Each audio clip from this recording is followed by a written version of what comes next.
Hello everyone. In physics classes, we are doing fourth chapter of class 12, that is moving charges and magnetism. And in this class today we are going to discuss about the Ampere circuital law. Students, if you remember the chapter electrostatics, when we were doing that electrostatics, initially we done the topic Coulomb's law and then we discuss about the Gauss law. That was the alternative form of the Coulomb's law. And according to the Gauss law, the electric field around a closed surface was given by, the total electric flux was given by 1 by epsilon times the total charge enclosed by that surface. Similarly, when we are discussing the magnetism due to the flow of current, we discussed about the Biot-Savart law. Like Coulomb's law, in electrostatic, in magnetism we are discussing Biot-Savart law. And in our previous classes we have find out the magnetic field due to a straight wire, due to a circular coil, all with the help of Biot-Savart's law.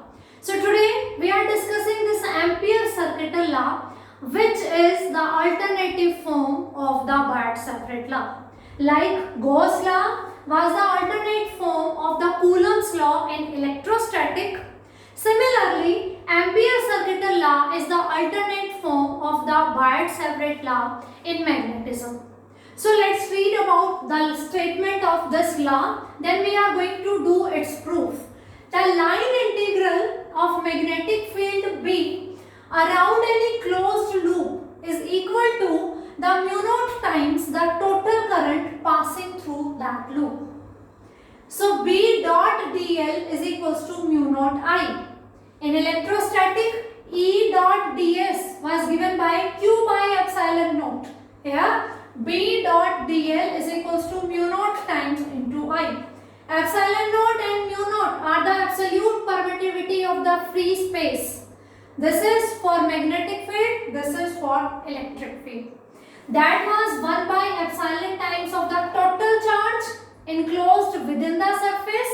This is mu naught times the total current around that loop. Along that loop the current is flowing. There was also we were doing the algebraic sum of all the charges. Here also we will discuss the algebraic sum of all the currents. There we were having E dot ds, here we have B dot dl. When we were applying the Gauss theorem, we were choosing Gaussian surfaces. We were imagining Gaussian surfaces. Here we are going to imagine about the Amperian loops. Amperian loops. In electrostatic, when we were doing the application of Gauss law, we were choosing Gaussian surfaces. Here we will choose the Amperian loops. So, Ampere circuital law is parallel or equivalent to the Gauss law, which we have discussed in the electrostatics. That was the alternate form of the Coulomb's law, and this is the alternate form of the Biot-Savart law. Let's read its statement again. That line integral of magnetic field around any closed loop is equals to mu naught times the total current passing through that loop. And mathematically you can write B dot dl and its line integral is given by mu naught times the total current flowing through that loop. So now we are going to prove this law with the help of an infinitely long straight wire carrying current in upward direction. This topic in our previous classes we have already done with the help of Biot-Savart law. We consider it as made up of the small current elements, and then with the help of Biot-Savart law we find out the magnetic field. And what was the magnetic field for this? Mu naught upon 4 pi into 2I upon r, where r was the distance of observation point P from the wire. So suppose here it is our observation point P and it is r distance away from the wire. Now we are considering an Ampere loop like this. Now apply the right hand thumb rule. So many times we have discussed, if we know the direction of current, we can find out the direction of magnetic field, or if we know the direction of magnetic field, we can find out the direction of current with the help of our right hand. Okay, so keep your thumb along the direction of current, then curling of fingers will give us the direction of magnetic field. So this is the straight wire carrying current in upward direction. Thumb is representing the direction of current, then curling of fingers is giving us the direction of magnetic field. So this will be the direction of magnetic field. Now suppose a small element here, that if for any circle, if you want to find out the direction, then that will be given by at some point by its tangent. That is given by its tangent. So suppose if we are choosing a small current element here, that is dl, and magnetic field direction is also here along this tangent. So B is along this direction and dl is also along this direction. So what will you say?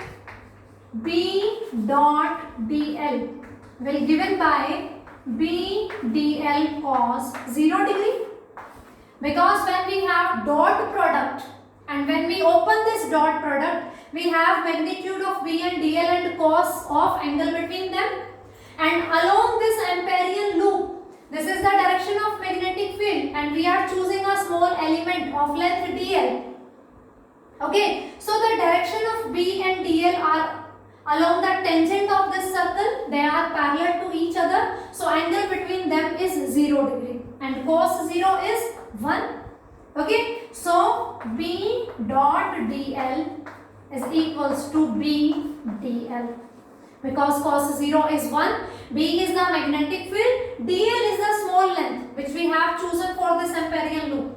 Now we have to cover this complete loop, so we are going to add the whole length B dot B integration of dl, and that will be given by B into 2 pi r, because integration of dl is 2 pi r. This is a Amperian closed loop of the circle shape, and the length of the total circle is given by its circumference. If r is its radius, then its circumference is given by 2 pi r. So finally we solve B dot dl, and that is equals to B into 2 pi r. That is B into 2 pi r. Now, due to a straight wire, infinitely long straight wire, this was the magnetic field. We have already discussed in our previous classes. So put its value here. The value of B, mu naught upon 4 pi 2I upon r into 2 pi r. This is the value of B. Okay, and integration of dl is given by 2 pi r. So this 2 into 2, 4, this cancel this 4, this pi will cancel this pi, this r will cancel this r. So finally we left with mu naught into I. B dot dl is given by mu naught I. Hence proved.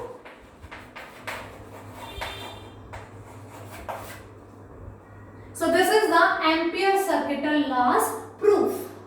We used the example of a long, infinitely long straight wire carrying current in the upward direction. According to right hand thumb rule, if thumb is representing the direction of magnetic field, current, then the curling of fingers will give us the direction of magnetic field. We can't curve our fingers in the opposite direction. We have to close our palm. Okay, so this is the direction of magnetic field. If we choose a small element, then the direction of magnetic field will be given by the tangent at that point. So B and the length of this element is along this one. B and dl are parallel to each other, so angle between them is 0, and we have dot product, so cosine of 0 is 1. So we left with B into integration of dl. Because we chosen the small element, we have to cover this complete loop. So integration of dl will be the total length of this loop, and this loop is of circular nature, so its total length is going to be its circumference its radius is r, so circumference will be 2 pi r. So B dot dl we have B into 2 pi r. And because it is a straight wire, due to it the magnetic field, with the help of Biot-Savart law which we have already done in previous classes, this was the result 2I, sorry, it was I. Current na 2I. Mu naught upon 4 pi 2I upon r. Remember that thing? Magnetic field was mu naught upon 4 pi I upon r sin phi 1 plus sin phi 2. When the length of the conductor was infinity, then phi 1 and phi 2 both were equal to 90 degree. Sin 90, sin 90, 1 plus 1, 2. So 2 was there. Mu naught upon 4 pi 2I upon r. R was the observation distance from the wire. Okay. So we put this value, magnitude of B here. Then we solve it and finally we left with B dot dl is equals to mu naught I, and this was the Ampere circuital law. Okay, so Ampere circuital law will be applicable when we are going to consider some Amperian loops and where the current is uniformly, symmetrically distributed. Okay, same as we have done in the electrostatic, the Gauss law. Here we are discussing Ampere circuital law. So this is the statement and proof of the Ampere circuital law. This is sufficient for this class. Next topic we will discuss in our next class. Thank you.